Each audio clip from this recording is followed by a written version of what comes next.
This is SUBHASH BOSE speaking to Indians in East Asia. My countrymen in East Asia, while I am in Tokyo, I desire to address a few words to you, and I have no doubt that you will give them due consideration.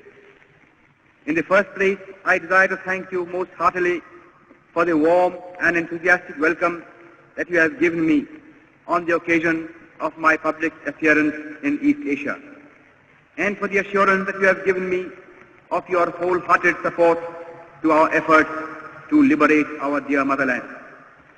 I feel overwhelmed at this manifestation of your burning patriotism and spirit of sacrifice. I have received numerous telegraphic and postal messages from you direct, while other messages I have read in the press. And all these messages have given me great joy and satisfaction. You know that I am always an optimist. Nevertheless, I must say that the response that I have received has exceeded my fondest expectations. I can only say in reply that I feel proud of you. Since the outbreak of the war in Europe and in East Asia, I have been saying repeatedly that we, the Indian people, could not have wished or even dreamt of a better combination of circumstances for helping us to achieve our liberty. When the world forces are helping us in this way, our task has automatically become very much easier than what it would have been otherwise. This fact should further strengthen our self-confidence and optimism and hearten us considerably in the fight that lies ahead of us. I am overjoyed to see that you have already realized that the responsibility of winning freedom does not rest merely on the shoulders of our countrymen at home. It is but natural that they should bear the brunt of the burden, and they have been doing so already. But at the same time, every Indian, no matter where he may be living at the present time, has a duty towards his country, and he must contribute his due share towards the final victory. I am convinced that India cannot hope to be free until all Indians living abroad perform their duty in this momentous world crisis.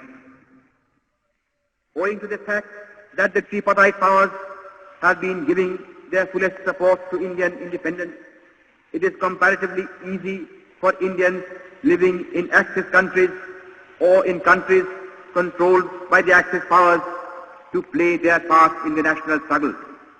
Consequently, among those Indians who are now abroad, I expect that Indians living in Axis countries or in countries controlled by the Axis powers will render the maximum service to their motherland.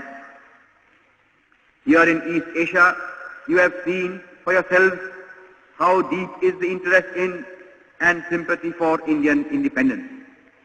The readiness of the Imperial Japanese government and nation to render us any assistance in our national struggle that we may need has naturally lightened our task to a considerable degree. Consequently, there can be no possible excuse why any Indian in East Asia should not pull his whole weight in the present struggle.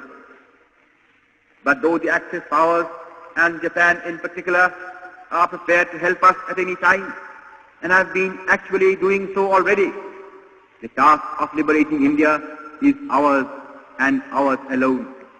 That responsibility we shall not cast on anybody else, because that would be against our national honor.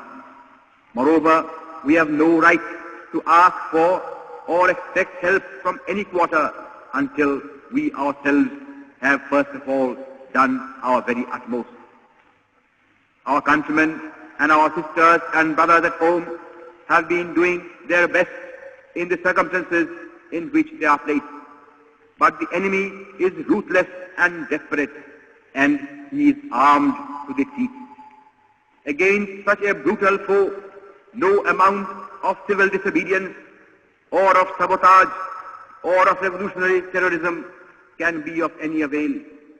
If therefore we want to expel British power from India, we have to fight the enemy with his own weapons,